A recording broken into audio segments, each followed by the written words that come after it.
오늘 저에게 주신 하나님 말씀 함께 보겠습니다. 아가서 2장 1절에서 7절까지입니다. 아가서 2장 1절에서 7절까지 제가 봉독해 드리도록 하겠습니다. 나는 샤론의 수선화요 골짜기의 백합화로다. 여인들 중에 내 사랑은 가시나무 가운데 백합화 같구나.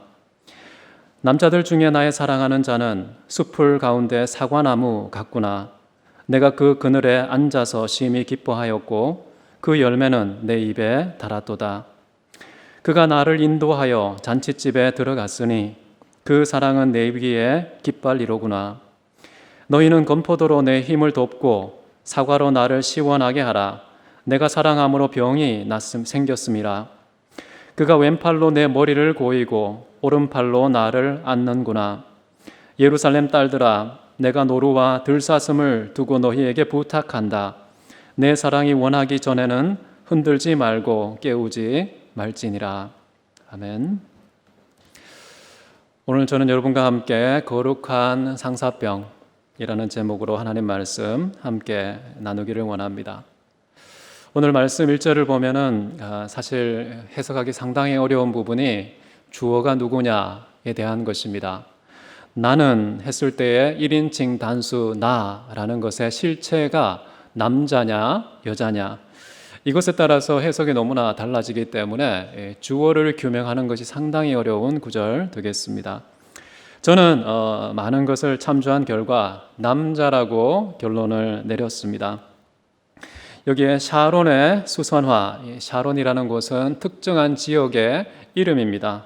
이곳은 아주 아름답고 비옥한 목초지가 많이 있어서 양과 소떼들이 풀을 뜯어먹고 평안하게 쉬기도 할 수 있는 아주 아름답고 풍요로운 지역을 의미하고요. 골짜기라고 여기 나와 있는데 여기서 골짜기는 복수입니다. 흔하디 흔한 여러 골짜기, 아주 평범하고 일반적인 골짜기를 가리키는 것이죠. 그래서 솔로몬을 가리키는 이 표현 샤론의 수선화, 골짜기들의 백합화. 자, 이 두 가지는 솔로몬이 가지고 있는 이중적인 신분의 성격을 잘 표현하고 있다고 생각합니다. 샤론의 수선화, 다른 영어 표현에는 장미라고 표현되어 있습니다. 샤론의 장미, 여러분 익숙하죠? 무궁화.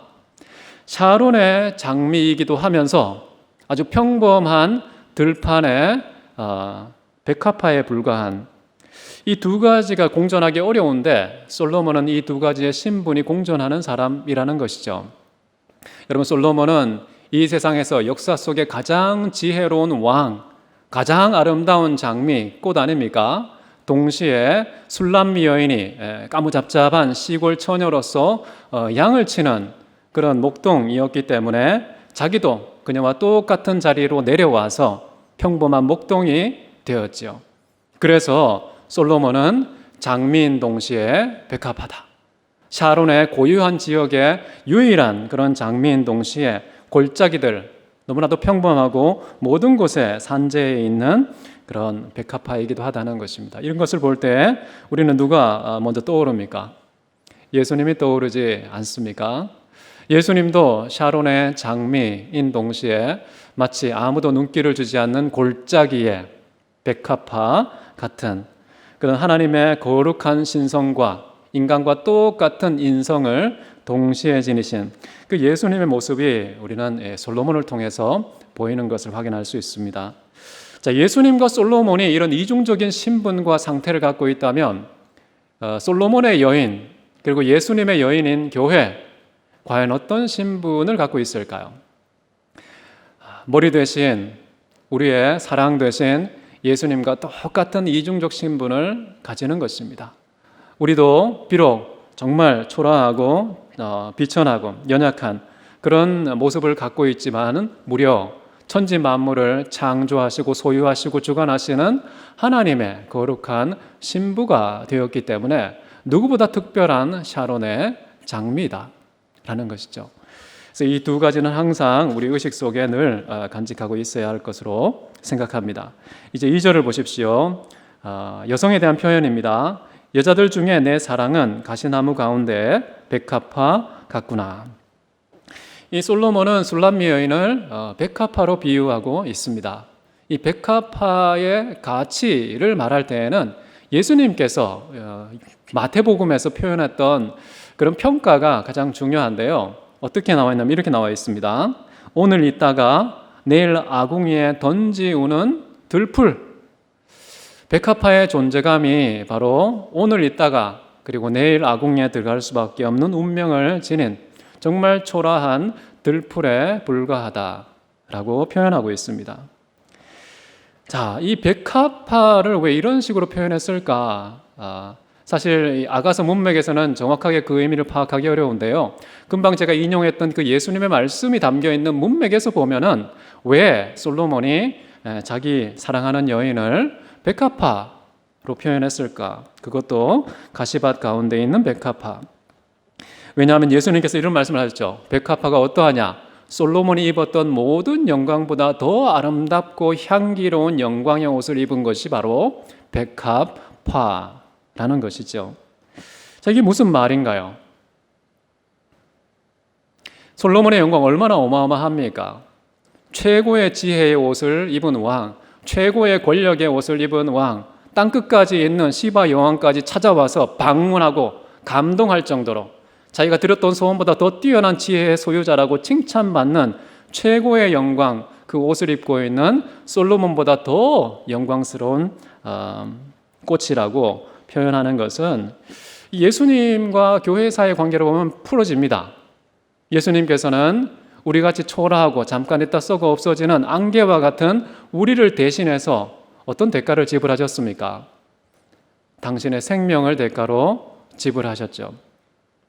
우리같이 너무나 평범하고 초라한 백합화를 위해서 예수님께서 무려 당신의 모든 영광을 다 버리고 당신의 모든 영광을 다 비용으로 지불하며 우리를 구원하셨다는 것은 백합화 같은 우리가 예수님의 입은 영광보다 더 큰 영광을 입혀주셨기 때문에 비로소 이 표현의 의미가 드러나게 되는 것이죠.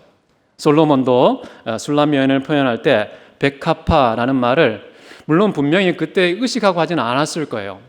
먼 미래에 예수님께서 이 표현을 하는 것은 성령께서 주관하신 것이기 때문에 솔로몬은 그 당시에 이 표현할 때 몰랐을 수도 있습니다.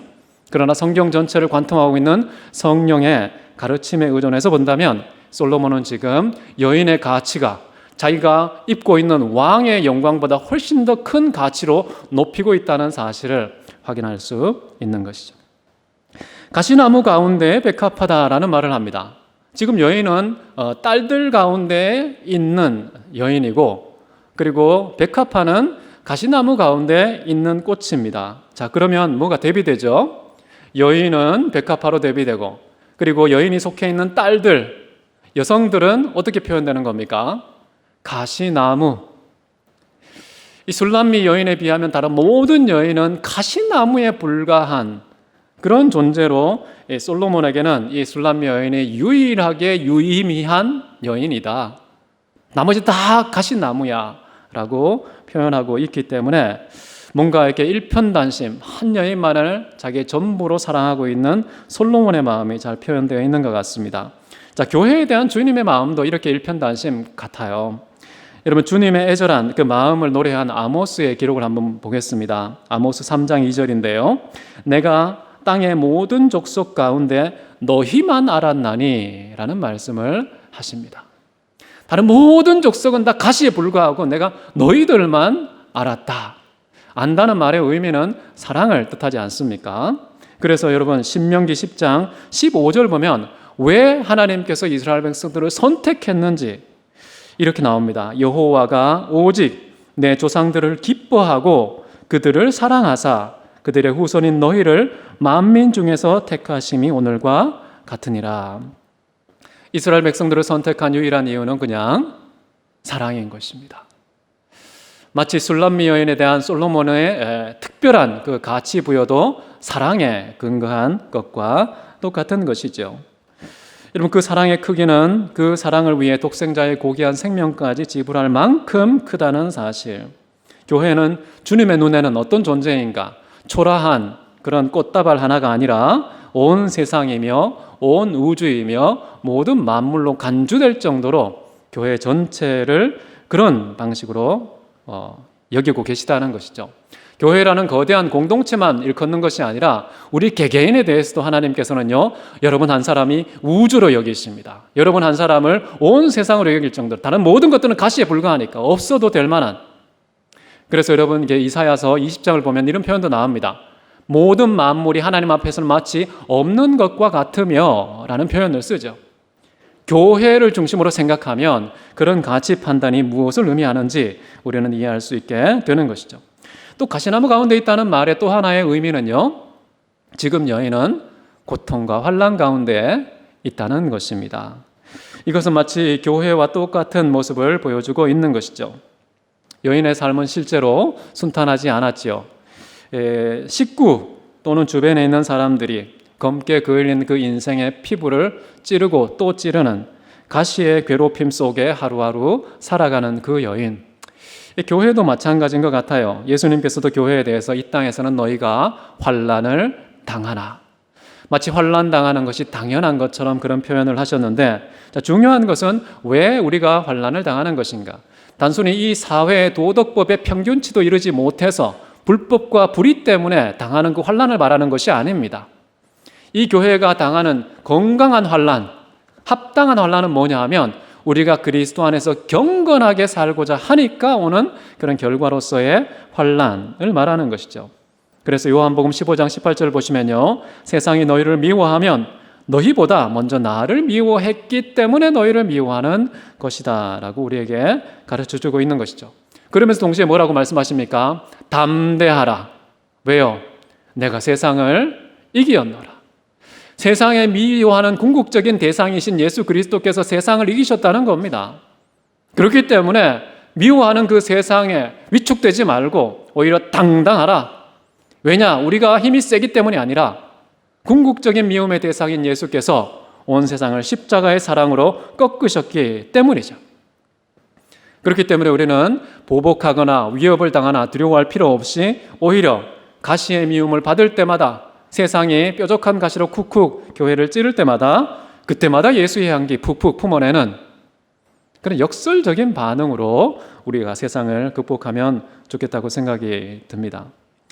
가시나무 가운데 있는 이 백합화, 바람이 불 때마다 가시가 찢죠.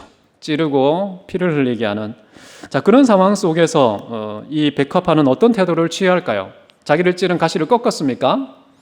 그렇지 않고 계속 찔리는 걸 그대로 다 받아주죠. 그러면서 가지를 꺾어버리는 보복에 악취를 풍기는 것이 아니라 오히려 지금까지 한 번도 보여주지 못한 최고의 감미로운 향기를 풍겨내는 계기로 삼습니다. 상처받을 때, 찔릴 때, 고통과 아픔이 나의 인생을 푹푹 찔러서 더 이상 숨통이 막혀 살 수 없는 그런 답답한 현실이 생길 때라도 그런 순간을 오히려 진짜 그리스도 예수의 향기가 뿜어낼 수 있는 최고의 절호의 기회로 삼는, 이런 자가 누구냐 하면 가시밭 가운데에 있는 백합화의 인생이라는 것입니다. 백합화 여러분 한번 냄새 맡아보십시오. 평소에는 향기가 진하지 않습니다. 그런데 이파리가 찢기고 피를 흘리면 비로소 그 가운데에서 향기가 더욱더 강력하게 진동하는 것을 우리는 볼 수가 있는 것이죠. 예수님도 이마에 가시가 찔리지 않았습니까? 가시가 푹푹 가장 소중한 존재의 부위인 머리를 푹푹 찌르는 그런 상황 속에서도 예수님은요, 가시를 뽑아서 꺾고 불태우지 않고 어떻게 했습니까?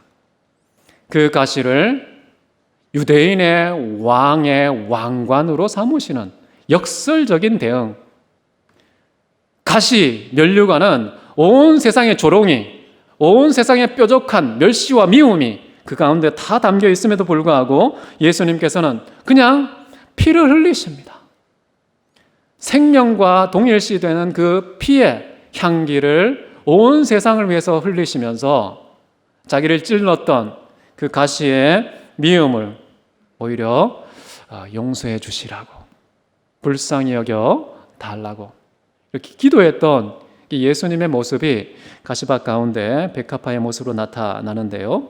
교회도 그래야 된다는 겁니다. 정말 세상의 가시가 우리 교회의 심장을 계속해서 찌르고 또 찌르고, 그렇게 할지라도 어떻게 하라는 걸까요?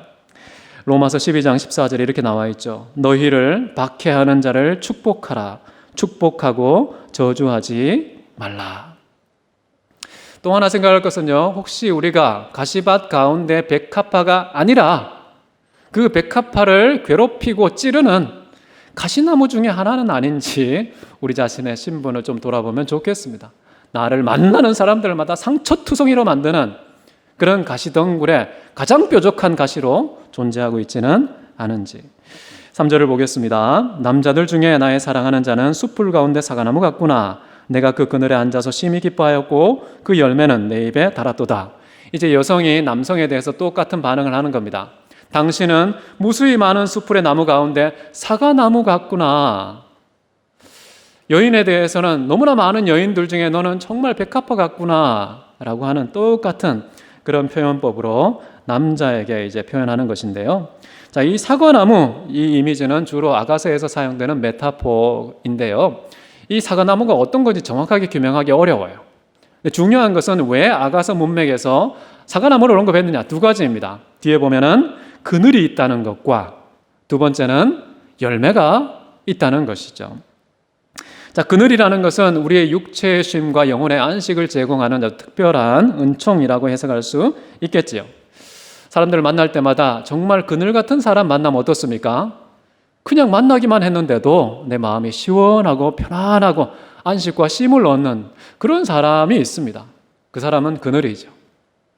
근데 어떤 사람을 만나면 정말 마지막 남은 한 조각의 그 그늘마저 탈취하는 그런 사람도 있습니다. 정말 그늘을 싹 빼앗아 가서 떼양볕에 완전히 노출돼서 내 존재와 인생에 타버릴 것 같은 그런 원흉이 되기도 하는데, 과연 우리는 누군지 돌아볼 필요가 있겠는데요. 우리 온 세상에 모든 사람에게 최고의 그늘은 누구신가? 진정한 안식과 쉼을 주는 분은 예수님 아닙니까? 솔로몬으로 비유된 그 예수님은 이렇게 표현합니다. 마태복음 11장인데요. 나는 마음이 온유하고 겸손하니 나의 멍에를 메고 내게 배우라. 그리하면 너희 마음이 쉼을 얻으리니. 예수라는 그 그늘 아래 머무는 유일한 비결은 어디에 있습니까? 우리의 모든 인생을 두 다리 쭉 뻗고 평안하게 쉴 수 있는 유일한 비결이 뭐냐? 예수님을 그늘로 삼는 것입니다. 비결은 예수의 온유함과 겸손함을 배우는 것입니다. 내가 겸손하기 전까지는, 온유하기 전까지는요, 절대 그늘 속에 들어갈 수 없습니다. 평안히 두 다리 쭉 뻗고 쉴 수가 없는 것이죠. 자, 그늘은 또 보호라는 의미가 담겨 있습니다. 성경에 보면은 이 그늘이라는 표현을 통해서 보호하고 지켜주고 보존하는 그런 내용의 의미가 다양하게 언급되어 있는데요. 자, 어떻게 솔로몬은 그녀에게 보호의 그늘인가? 솔로몬이 술람 여인을 사랑하는 순간 그 여인은 더 이상 어떤 가족의 한 딸로서, 자매로서 존재하지 않고 어떤 시골의 양들을 치는 목동 중에 하나로 존재하지 않고 드디어 왕이신 솔로몬의 여자가 되는 순간 국모로 높임과 존경을 받게 되는 그런 인물이 되는 것이죠. 솔로몬의 사랑 자체가요, 내 인생을 모든 세상의 가시로부터 지켜주는 감정의 방벽이 된다는 것입니다. 사랑 자체가 우리를 지켜주고 우리의 존재를 변화시켜준다는 것이죠. 그래서 온 세상이 그녀를 미워해도요, 솔로몬은 그녀에게 이미 우주이기 때문에 우주의 사랑을 받고 있는 여인이 되는 것입니다. 모든 사람들이 미워해도요, 솔로몬 단 한 사람, 최고의 왕이 나를 사랑하면 온 우주의 사랑을 한 몸에 받고 있는 그런 특별한 존재로 여겨지기 때문에 보호의 그늘 아래 거하게 되는 것이죠.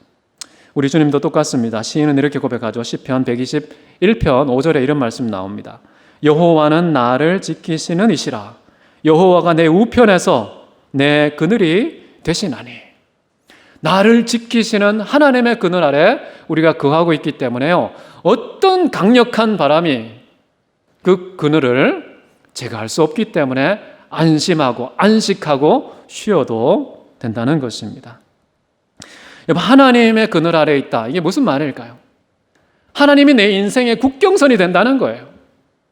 신이라는 국경선을 침투할 만한 강한 큰 원수들이 이 세상에 어디에 있겠습니까? 음부의 권세도 머리털 하나 상하게 하지 못하도록 두렵고 떨리는 내 모든 영역의 테두리가 하나님 자신인 그런 인생을 살기 때문에 여호와가 나를 지키시면 내가 누구를 두려워하리요? 하나님이 여러분 지키고 계심을 믿습니까? 하나님은 우주보다 더 크신 분 아닙니까? 온 세상이 모든 사람들이 나를 미워하고 저주하고 멸시해도 그보다 훨씬 더 크신 우주 전체의 창조자 되신 하나님께서 우리를 사랑한다면 온 우주와 모든 역사와 모든 만물이 나를 사랑하는 것보다 더 큰 사랑의 든든함이 우리의 존재의 가장 깊은 곳을 채워 어떤 것에 의해도 흔들리거나 요동치 않는 그런 사람이 되는 것이죠. 그래서 여러분 하나님의 사랑을 바다로 표현하지 않습니까? 아무리 강한 바람이 불어도 고작해야 그 바다의 표면에 그 물살만 찰랑거릴 뿐이지 바다 깊은 곳에 그 풍요롭고 광대한 하나님의 사랑은 정말 이렇게 1인치도 변화가 일어나지 않기 때문에 안심해도 된다는 것입니다. 자, 여인은 보면은요, 내가 그 그늘에 앉아서 심히 기뻐하였다. 솔로몬의 그늘 아래에 있는 것이 너무나도 기쁜 일이다. 즐거워하고 선택했다는 것입니다. 우리는 어떻습니까? 정말 주님의 그늘 아래 뭐 하기를 기뻐하고 원하고 선택하고 계십니까? 어떤 다른 그늘을 흠모하고 목말라하고 있지는 않습니까? 돈의 그늘, 명예의 그늘, 권력의 그늘, 하나님 아닌 다른 무엇에 목말라서 그 밑에 들어가면 내가 보호받을 것 같은 그런 착각 때문에 하나님 그늘을 스스로 차버리는 마귀의 전략이죠. 마귀의 전략. 하나님의 말씀이 생명의 근원인데 마귀가 야, 하나님께서 너희가 그거 먹으면 하나님과 같아질 것을 염려하셔서 못 먹으라고 한 거야.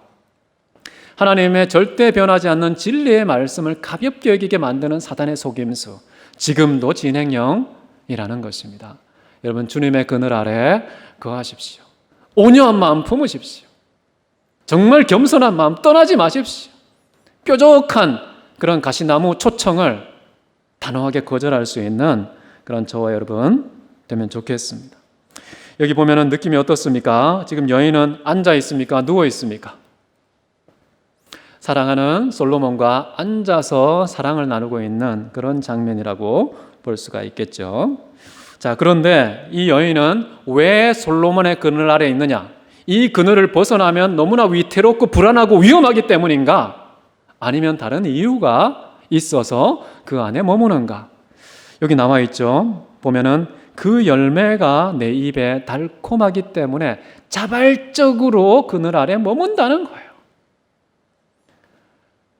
하나님을 떠나면 내가 천벌을 받을 거야. 하나님을 떠나면 원수들이 나를 정말 삼킬 사자의 입을 벌리고서 삼켜버릴 거야 라는 공포와 두려움 때문에 하나님의 그늘 아래 거하는 것 굉장히 가난한 것입니다. 그런데 솔로몬에 대한 이 여인의 태도는요, 솔로몬의 열매가 너무 달콤하다는 거예요. 뭐 육감적으로 본다면 지금 키스하는 중이라고 볼 수 있겠죠. 정말 입술에 달콤한 그 솔로몬의 존재, 두 입술이 만나서 서로 언어를 교환하면서 말을 섞어가면서 서로의 어떤 존재가 하나 되고 연합하는 그 애틋한 사랑을 입술로 확인하는 그런 문맥이지만, 그러나 하나님에 대한 사랑이 너무 달콤하기 때문에, 그것을 맛봤기 때문에 하나님의 그늘에서 떠나지 않는 그런 태도와 판단이 여러분 중요하다는 것입니다. 하나님의 그늘 아래에서 그 풍성한 열매를 발견하시고 여러분의 입으로 직접 맛을 보십시오. 누리십시오. 그러면 진짜 떠나고 싶지가 않은 것이죠. 도중에 실망하고 하나님을 떠나는 사람 좀 있습니다. 저는 이 열매를 맛보지 않았기 때문이 아닌가. 다윗은 어떻게 고백합니까? 내가 하나님의 열매를 제대로 맛봤는데 보니까 송이꿀보다 더 달더라. 이 세상의 가장 높은 당도를 자랑하는 송이꿀보다도 더 달콤한 모든 단맛들을 다 상대화시킬 최고의 당도를 자랑하는 열매의 맛은 하나님 자신이다 라는 것이죠. 미국 경험해야 되지 않겠습니까? 그래야 신앙이요 탄탄하고 안전하고 흔들림이 없는 것입니다. 안 그러면 조금만 내 존재에 또는 인생에 바람이 불면 찔리고 아프고 찢기고 상처받아서 울고 슬퍼하고 괴로워하죠. 그런 것을 가뿐하게 이길 수 있는 비결은 주님밖에 없다. 그리고 신기한 것은요, 그 열매, 최고의 열매를 맺으시는 하나님의 그늘 아래 거하면 우리가 어떤 일이 일어나느냐, 우리도 이 세상에 가장 아름답고 달콤하고 감미로운 열매의 주인공이 된다는 것입니다. 요한복음 15장 5절입니다. 그가 내 안에, 내가 그 안에 거하면 사람이 열매를 많이 맺나니 나를 떠나서는 너희가 아무것도 할 수 없느니라. 여러분, 이런 열매를 기대하는 마음, 기쁘고 설레는 그 가슴을 가지고 주님의 그늘 아래 거하시기 바랍니다. 주님 아래 거하면요, 일평생 입술이 달콤한 인생이 될 것이다 라고 저는 확신합니다. 4절을 보십시오. 그가 나를 인도하여 잔치집에 들어갔으니 그 사랑은 내 위에 깃발이로구나. 여기 잔치집이라는 말보다는요, 정확하게 보면 포도주집입니다. 포도주집. 물론 포도주의 향기와 또 이렇게 유흥이 가득한 잔치집을 의미하기도 하겠죠. 그러나 1차적으로 본다면 포도주집, 다른 말로 하면 주막, 고대의 선술집 같은 것입니다. 여러분, 기원전 2000년경에 길가메시라는 소사시가 있습니다. 그것이 토판에서 발견이 됐는데요, 거기에 읽어보면 선술집의 존재가 거기서 확인됩니다. 무려 기원전 2000년 전에도요 주막이 있었다니까요. 그런데 이 솔로몬과 지금 술람미 여인이 제가 볼 때는 그 선술집에 들어갔고, 거기 보면은 둘만의 사랑을 나눌 수 있는 구별된 공간이 있는 것이죠. 자, 이제 장소가 좀 이동했습니다. 처음에는 우리가 어떤 장소로 생각했습니까? 양떼들이 있는 초원으로 와라. 그 다음에 어디로 갔습니까? 왕의 침실로 가지 않았습니까? 그런 다음에 사과나무 아래로 갔다가 이제는 어디로 갑니까? 포도주집, 선술집으로 들어갑니다. 이런 코스 밟지 마십시오. 선술집에 들어가는 거 아닙니다. 자, 그런데 이 잔치집, 선술집에 들어갔는데, 자, 이제 중요한 것은 이곳에 들어가서 여인이 무엇을 확인합니다. 그 사랑은 내 위에 깃발이로구나 라고 말합니다. 이걸 다르게 말한다면요, 내 위에 있는 깃발은 사랑이여라 라는 말입니다. 여러분, 깃발이라는 말의 의미가 무엇입니까? 여러분, 군대 다녀오시면 그 깃발이 있으면 뭡니까? 그 깃발은 내가 속한 군대의 소속을 상징하는 깃발이죠. 동시에 내가 그 깃발을 꼽는 순간 그 지역이 어떻게 되는 겁니까? 내가 정복한 승리를 나타내는 상징이 또한 깃발인 것이죠. 여인 위에 꽂혀 있는 깃발, 여인 위에 있는 그 깃발은 무엇을 의미할까요? 지금 여인은 그 남자 솔로몬에 의해 정복을 당한 상황이다라는 것이죠. 그런데 중요한 것은 그 정복의 방식이 뭐냐는 거예요. 진정한 정복을 상징하는 깃발은 뭐였느냐? 사랑이었다는 겁니다. 저는 이 대목에서 참 많이 놀라지요. 솔로몬은요, 그 여인을 얼마든지 쉽게 그냥 아주 간단한 방법으로 정복할 수 있습니다. 왕 아닙니까? 가장 지혜로우니까 전략을 써서 그냥 넘어가게 만들 수도 있죠. 왕이니까 최고의 권력, 가장 막강한 주먹으로 얼마든지 굴복시킬 수 있죠. 그런데 솔로몬이 그 여인을 정복하는 방법은 뭐였느냐? 사랑이었다는 겁니다. 가장 인격적인 접근법, 상대방의 자율적인 선택과 판단을 가장 높은 차원에서 존중하는 방법, 그게 바로 사랑 아닙니까? 여러분은 누군가를 정복하고 싶을 때 어떤 도구를 쓰십니까? 돈을 좀 뿌리지 않습니까? 선물을 보내서 마음을 홀리지는 않습니까? 때로는 주먹과 밥줄을 거머쥐면서 말 안 들으면 죽어, 협박과 위협으로 갑질을 통해서 정복하려고 하지는 않습니까? 솔로몬은 왕임에도 불구하고요, 사랑으로 정복한 사람이다. 솔로몬보다 더 위대하고 더 강력하고 더 높고 위대하신 분은 누굽니까? 우리 하나님 아니십니까? 하나님은 교회를 정복하셨죠. 우리를 정복하셨죠. 어떻게 정복하셨습니까? 하늘에 속한 무한대의 주먹을 보이시면서 겁박하시며 우리를 정복하셨습니까? 아니죠. 하나님의 사랑은요, 정말 상상을 초월합니다. 우리 같으면 눈에 보이는 거 붙잡고 얼른 목적을 달성하기 쉬운데, 하나님께서는 사랑의 방법으로 교회를 기다리고 참고 인내하면서 우리를 정복하셨다. 그래서 교회의 깃발은 예수님이고 예수님의 십자가 사랑이다라는 것이죠. 5절을 한번 보겠습니다. 너희는 건포도로 내 힘을 돕고 사과로 나를 시원하게 하라. 내가 사랑함으로 병이 생겼음이라. 자, 이제 오늘 설교의 제목에 왔는데요. 거룩한 상사병. 지금 이 여인은요, 너무 사랑하기 때문에 지금 어떤 상태입니까? 이 상사병에 걸렸다는 거예요. 상사병에 걸렸다. 자, 이 단어가 쓰인 곳은요, 암논이라는 다윗의 아들 있죠. 그리고 압살롬의 여동생, 그 다말 있죠. 암논이 너무너무 다말을 사랑해서 참지 못하고 병에 걸렸습니다. 이게 상사병, 똑같은 표현을 썼습니다. 그래서 어떻게 합니까? 거짓말로 속여서 성폭행을 하죠. 그럼 암논이라는 이 못된 놈도 성폭행까지 할 정도로 한 여인을 사모해서 상사병에 걸릴 정도인데, 우리 교회는 하나님에 대해서 어떤 태도를 취해야 되는가? 지금 이것을 얘기하고 싶은 것이죠. 지금 여인은요, 이 솔로몬하고 함께 있습니까? 아니면 멀리 떨어져 있습니까? 이 대목이 중요하죠. 함께 있다는 거예요.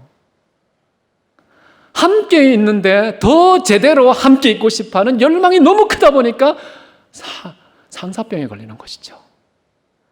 함께 있음에도 불구하고 더 깊고 더 뜨겁고 더 진실한 사랑을 나누고 싶어서 온 몸이 병이 올라탄 상사병에 걸린 그런 상태를 말하고 있는 것입니다. 우리는 어떻습니까? 우리는 교회 출석하면 이 정도 사랑이면 됐지. 주일 예배 일주일에 딱 한 번 나와서 예배 드려서 하나님께 신령과 진정 예배 드리면 됐지. 우리가 기대하는 하나님과 우리 사이의 사랑의 수위는 어떤 것이냐? 어떤 차원의 함께함이냐가 중요한데, 우리는 그냥 같은 공간에만 있으면 된다는 이런 차원의 사랑을 기대하고 누리고 추구하고 있지는 않은지 여러분 돌아보게 만드는 그런 말씀이 아닌가 싶습니다. 이 여인은 지금 건포도와 사과를 요구하고 있습니다. 이것은 우리의 기력을, 원기를 회복시키는 그런 음식이라고 보시면 됩니다. 그것을 먹어서 정말 내 모든 에너지를 다 동원해서 내가 하나님을 사랑하고 싶은데 내 모든 존재의 에너지가 다 소진되었다 라는 것이죠. 저는 이거 참 건강한 사랑의 상태가 아닌가 싶어요. 얘가 감정 조절을 잘 못했네, 뭔가 에너지 관리를 제대로 못했네 라고 뭔가 지적할 수도 있겠지만요, 저는 이 술람 여인이 솔로몬에 대해서 정말 정상적인 사랑을 하고 있구나. 성경에도 보면요, 하나님에 대한 우리의 사랑을 이렇게 요구합니다.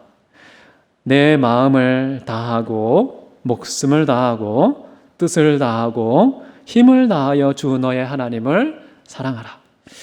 인간에게 존재하는 모든 종류의 에너지를 탈탈 털어서 모든 에너지를 다 쏟아부을 대상인 누구냐?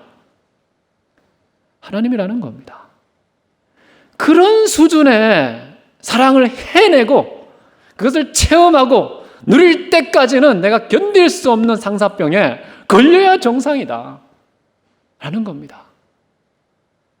내가 주님께 기도했더니 나 건강 회복시켜 주셨어. 기도했더니 정말 합격시켜 주셨어. 뭔가 인생의 어떤 결과물, 그것의 사랑으로 만족하는 게 아니라요, 하나님의 존재 그 자체와 나 사이에 가장 깊은 차원의 사랑을 추구하고 그것을 누릴 때까지 여러분 사랑해서 그 깊이와 높이와 넓이와 길이를 키워가는 그런 사람이 되어야 한다는 것입니다. 여러분은 하나님 사랑 때문에 체력이 방전된 경험이 있습니까? 너무 사모해서 정말 고개도 들 수 없는 그런 상태에 빠지는 체험이 우리에게 있으면 좋겠습니다. 시편에 보면 그런 말이 좀 나옵니다. 내가 주의 말씀을 항상 사모하기 때문에 내 영혼이 상하나이다 라는 고백도 하고요. 다른 곳에서 보면 정말 내가 주를 사모하는데요, 마치 사슴이 물을 찾기에 칼북함같이 정말 생사를 건 그런 심정으로 내가 물을 찾듯 주님을 찾기에 갈급하니이다.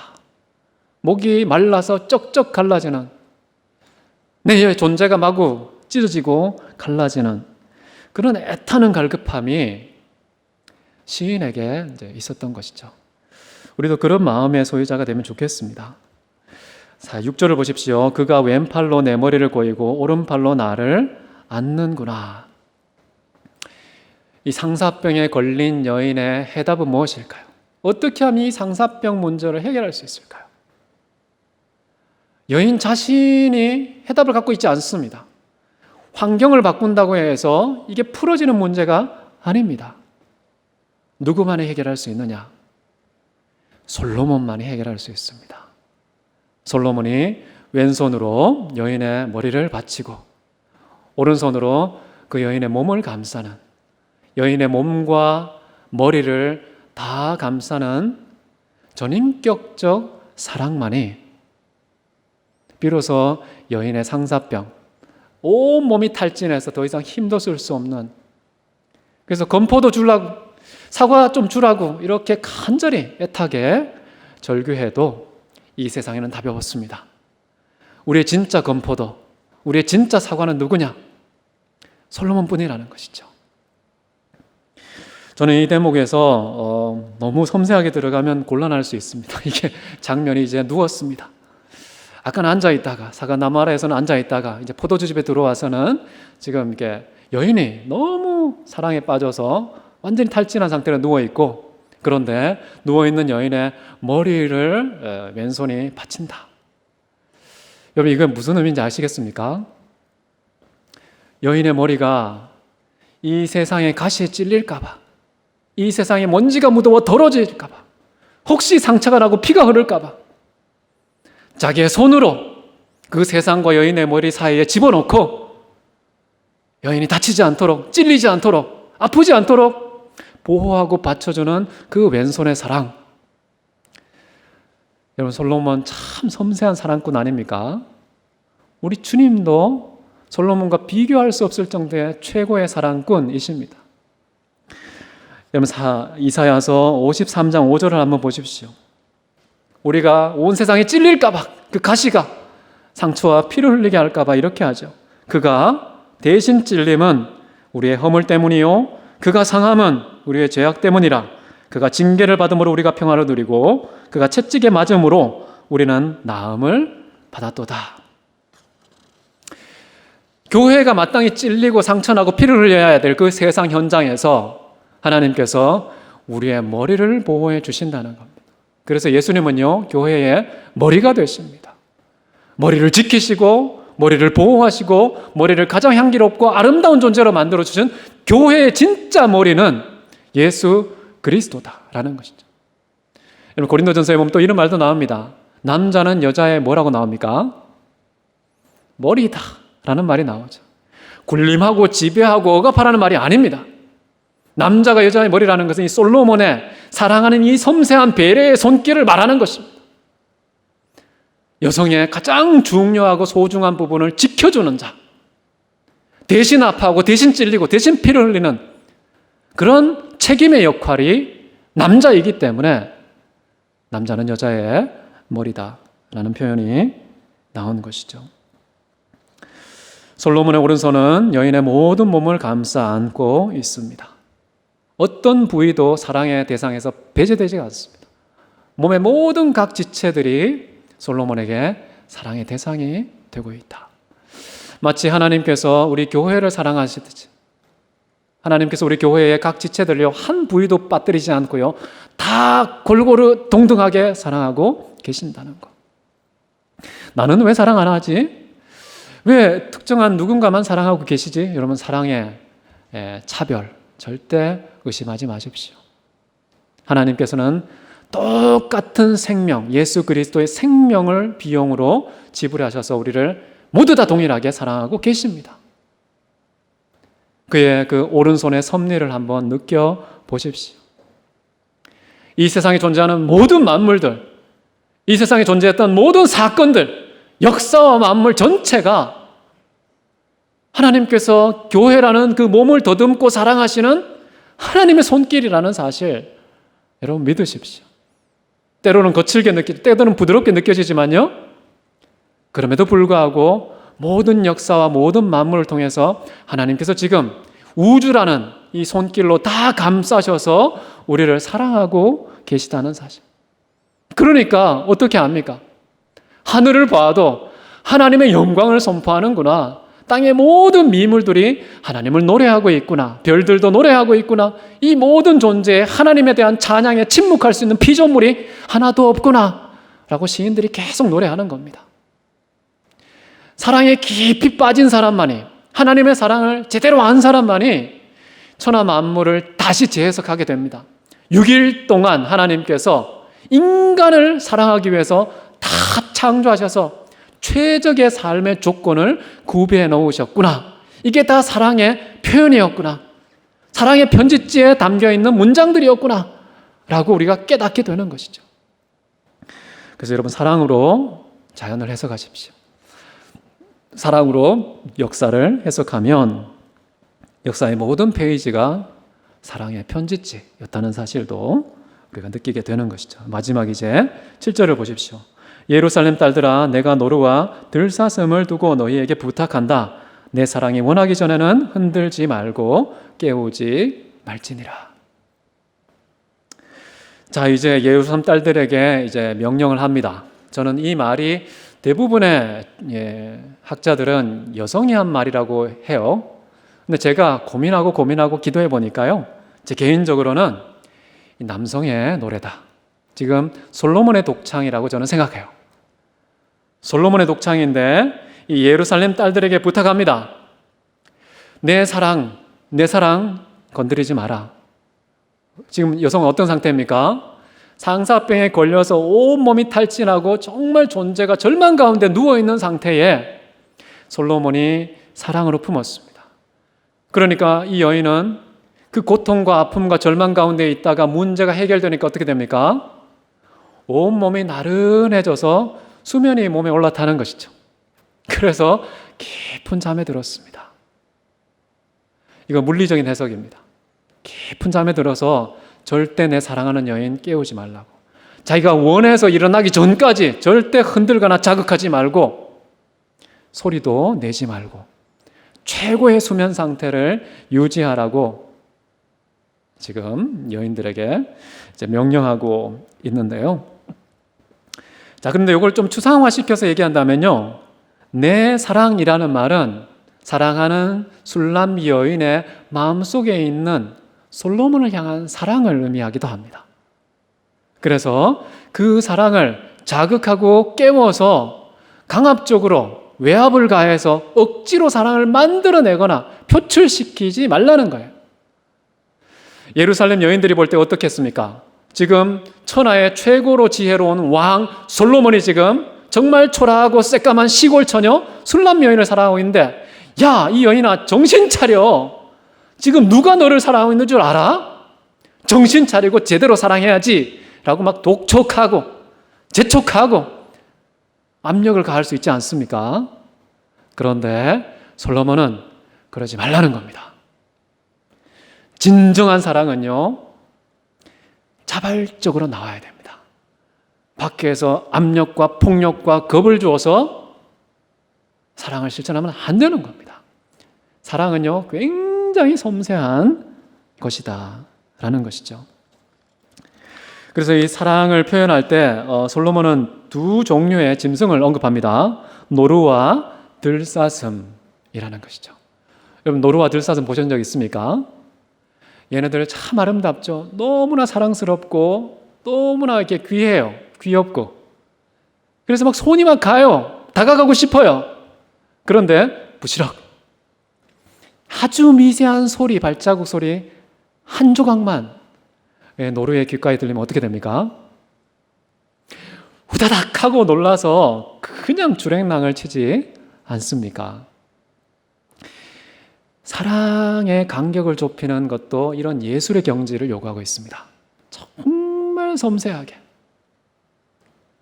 사랑도 얼마나 섬세한지 조금만 놀라면요, 상처를 받습니다.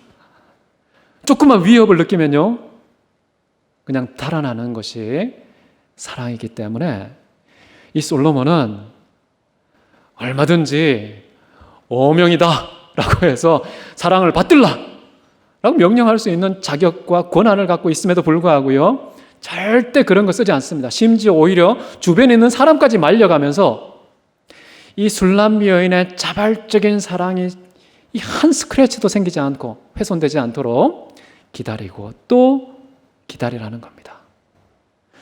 정말 사랑의 간격을 좁히기 위해서 한 발짝 한 발짝 다가가는 그런 왕의 그 발걸음이 얼마나 세심한지. 솔로몬은 자기를 기준으로 사랑을 전개하지 않습니다.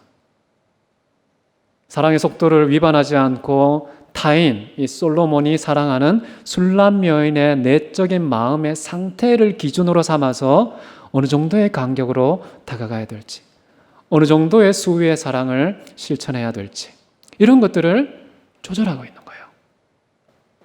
정말 세심한 배려를 하나님 앞에서는 느끼지 않습니까? 하나님은 진짜 천지 만물의 주관자 아니십니까? 그런 분이 천상의 오명을 받들라! 사랑 안 해! 라고 막 윽박 지르면서 하늘에 막 천둥과 번개로 인상 구기면서 우리에게 겁을 줘서 사랑을 당장에 즉각적으로 실천하게 만들 수 있는 분 아닙니까? 그런데 하나님께서는요, 정말 세심해요. 그럼 눈 감고 한번 느껴보십시오.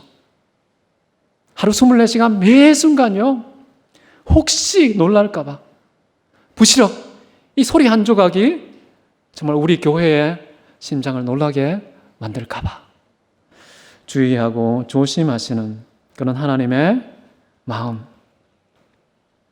얼마든지 하나님의 오명을 어기면 육체는 물론 영혼까지 지옥에 던질 수 있는 권능과 권위를 가지신 분임에도 불구하고 세심하게 사랑하시는 그 사랑에 우리가 좀 푹 빠진 이 거룩한 상사병의 주인공이 되면 좋겠습니다.